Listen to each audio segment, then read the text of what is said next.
Allegations of drug use rocking the Navy SEALs. A New York Times report found a dangerous, sometimes deadly training culture. Some candidates are using performance-enhancing drugs to get an edge. Chief Global Affairs anchor Martha Raddatz back with that story. Good morning, Martha.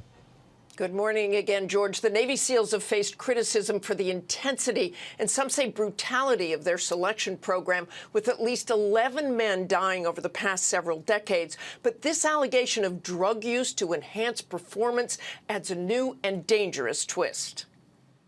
This morning, stunning allegations rocking one of the most elite military units in the world, the Navy SEALs. A New York Times investigation finding widespread use of performance-enhancing drugs among SEAL trainees determined to make the cut to become one of the few to make it through the SEAL selection. According to the Times, a Navy investigation into the death of a SEAL recruit in February concluded about 40 candidates had either tested positive or had admitted using steroids or other drugs in violation of Navy regulations. The findings coming to light after Kyle Mullen, a 24-year-old SEAL candidate, died hours after completing the SEAL's infamous Hell Week in February. I said that the Navy was going to kill him, and it's unfortunate. I really did say that, and that's what happened. According to the Times, the Navy reportedly found evidence that Mullen was possibly using drugs, saying they discovered syringes and performance-enhancing drugs in his car. His mother, Regina, says Kyle considered taking steroids, but is adamant that he never did, saying she believes they belong to others with whom he was hanging out. We found out about the men doing steroids and HGH.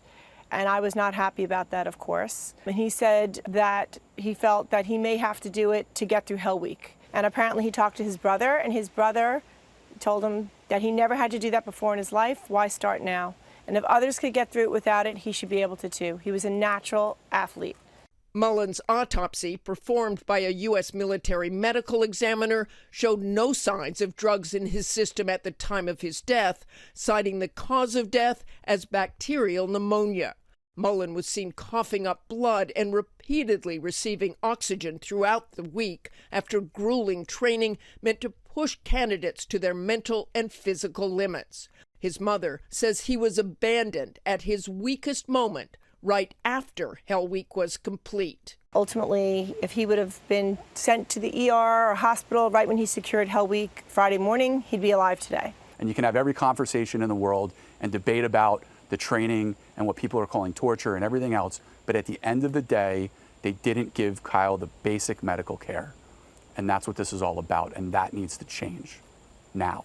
As the Navy carries out its investigation, demand for answers growing over whether SEAL training goes too far and whether some of those who strive to join that elite unit will do anything to survive the test. The moral, the character, and the leadership traits, as important as having a super athlete, it's as important to have a sounded moral person on the battlefield.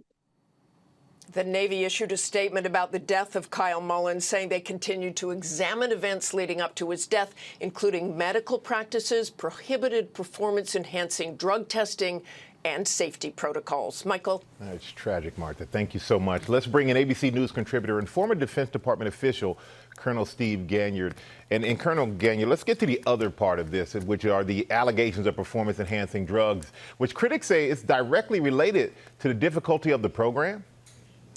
Yeah, Michael, this really is a two-part problem. It's the training problem where recruits are dying in training, and then there's the drug problem. On the training program, that the SEALs have always felt that pushing people to the limit is a way to keep them alive in war. But there are plenty of other special operators in the U.S., like the U.S. Delta Force, that are just as storied, just as capable, but they don't kill their people in training. So it's always this where do you draw the line in military training? How much risk do you induce? And for the SEALs, they draw that line much farther to the right than most of the rest of the military. But as to the drug use, this is particularly disturbing. Michael, 40 years ago, 40% of this class would pass. Now it's down to 10% this year. So there's a real question here. Is the class so hard that it's actually incentivizing these recruits to use performance-enhancing drugs in a way that will allow them to pass the course, but cheat in the process? So very difficult here. The Navy has a couple problems to address. There are those within the U.S. military and outside the U.S. military that feel that this is just symbolic of larger problems within the SEALs. And so Colonel Gagnon, how do they fix this? How do they fix these problems? Yeah, it shouldn't be hard to fix the drug abuse problem. The Navy can use testing to weed out people who use performance-enhancing drugs.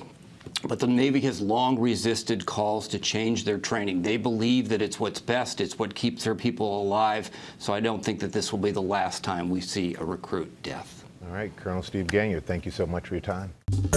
Well, hey there, GMA fans. Robin Roberts here. Thanks for checking out our YouTube channel. Lots of great stuff here. So go on, click the subscribe button right over here to get more of awesome videos and content from GMA every day, anytime.